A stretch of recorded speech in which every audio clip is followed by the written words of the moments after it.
Hello बच्चों, मैं Pushpa Jha dream academy of education में स्वागत करती हूँ। आज हम लोग समास पढ़ेंगे। सबसे पहले इसकी परिभाषा देखते हैं। देखिए, जब दो या अधिक पद अपने प्रत्ययों या विभक्तियों को छोड़कर मिलते हैं तब उस संयोग को समास कहते हैं और इस प्रकार के संयोग से बने स्वतंत्र शब्दों को सामासिक शब्द या समस्त पद कहते हैं। समास के मूलतः 4 भेद हैं, लेकिन इसके 2 अन्य भेद भी माने गए हैं। तो इस तरह समास के कुल हम लोग 6 भेद मानते हैं। अब देखिए, उसके भेदों की हम लोग एक एक करके व्याख्या करेंगे। सबसे पहले अव्ययी भाव समास। तो जिस समास पद का पहला पद अव्यय होता है और दूसरा पद संज्ञा, वह अव्ययी भाव समास कहलाता है।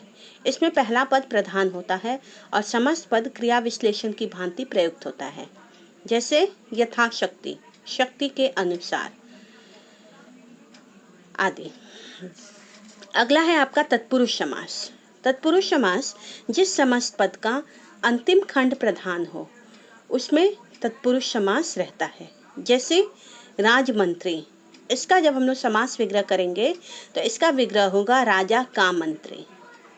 तत्पुरुष समास के कई अन्य भेद हैं और तत्पुरुष समास का पहला पद कर्ता और संबोधन को छोड़कर शेष सभी कारकों में आ जाता है। अतएव कारक की विभक्ति के अनुसार तत्पुरुष समास कर्म तत्पुरुष, करण तत्पुरुष, संप्रदान तत्पुरुष, अपादान तत्पुरुष, संबंध तत्पुरुष, अधिकरण तत्पुरुष, नग्न तत्पुरुष कहलाते हैं। सबसे पहले कर्म तत्पुरुष। कर्म का विभक्ति चिन्ह है को। तो इसका देखिए, लकड़ी चोर। लकड़ी चोर का समास विग्रह करने पर हम लोग पाएंगे लकड़ी चुराने वाला या लकड़ी को चुराने वाला। तो इसमें को विभक्ति चिन्ह प्रयुक्त हो रहा है, तो ये हो गया आपका कर्म तत्पुरुष। अगला है आपका करण तत्पुरुष। करण का विभक्ति चिन्ह है से, के द्वारा। इसका उदाहरण देखिए, तुलसी कृत। इसका समास विग्रह क्या होगा? तुलसी द्वारा कृत। इसके बाद संप्रदान तत्पुरुष। संप्रदान का विभक्ति चिन्ह है को के लिए। अब इसका जब हम समास विग्रह उदाहरण देखिए, जैसे यज्ञ दारू, यज्ञ के लिए दारू। हथकड़ी, हाथ के लिए कड़ी। रसोई घर, रसोई के लिए घर। अगला है अपादान तत्पुरुष। अपादान का विभक्ति चिन्ह से होता है। इसका उदाहरण देखिए, तेज रहित। इसका विग्रह क्या होगा? तेज से रहित। अगला है आपका संबंध तत्पुरुष। संबंध का विभक्ति चिन्ह क्या है? का, के, की। इसका विश्लेषण देखिए, राजपुत्र। राजपुत्र का समास विग्रह क्या होगा? राजा का पुत्र। राज परिवार, राजा का परिवार। अगला तत्पुरुष है आपका अधिकरण तत्पुरुष। अधिकरण तत्पुरुष का आपका विभक्ति चिन्ह क्या होगा? में, पर। तो उदाहरण देखिए, नगरवास। नगरवास का समास विग्रह क्या करेंगे? नगर में वास। घर घुसा, घर में घुसा। अगला है आपका नग्न तत्पुरुष। नग्न तत्पुरुष क्या है कि जिस तत्पुरुष समास में आदि में न, आ या अन का प्रयोग होता है उसे नग्न तत्पुरुष कहते हैं, जैसे अनादि, अभाव, अनंत, अपुत्र आदि। इसके बाद बहुव्रीहि समास। तो जिस समास में अन्य अर्थ की प्रधानता होती है, अर्थात न तो पहला पद प्रधान होता है न तो दूसरा, ये दोनों मिलकर एक नए अर्थ का बोध कराते हैं, उसे बहुव्रीहि समास कहते हैं। उदाहरण देखिए इसका, पीतांबर। पीतांबर का समास विग्रह क्या होगा? पीत है अंबर जिसका, अर्थात विष्णु।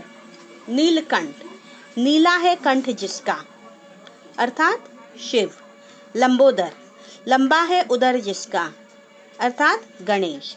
तो यहाँ पे यह जो विष्णु, शिव, गणेश, यह सब है एक नए अर्थ को प्रयुक्त कर रहे हैं। तो इसीलिए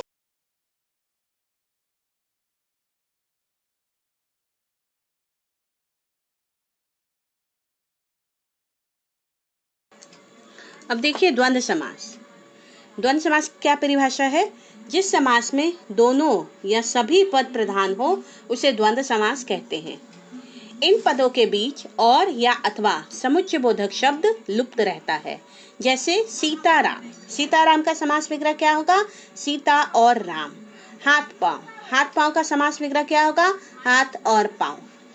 तो इसके बाद अगला जो समास है वो है आपका कर्मधारय समास। कर्मधारय समास का परिभाषा देखिए, जिस सामासिक पद में विशेषण विशेष्य का अथवा विशेषण विशेषण का मेल होता है वह कर्मधारय समास कहलाता है।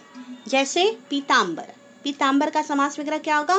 पीला कपड़ा, पीला विशेषण, कपड़ा विशेष्य। सद्गुण, अच्छा गुण।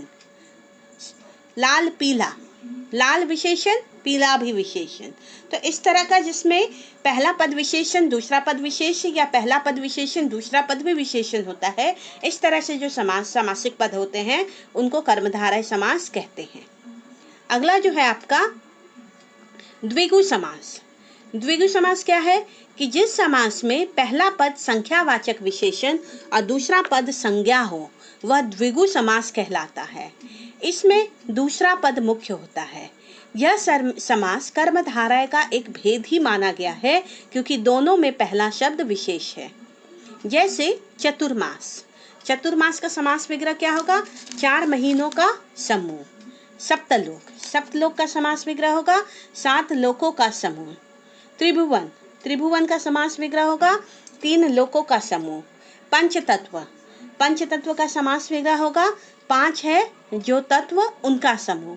तो इस तरह इस सामासिक पद का जो पहला पद होता है वो सारे संख्यावाचक होते हैं।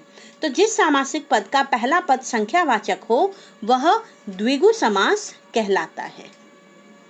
तो इस तरह आपके 6 समास संपन्न होते हैं।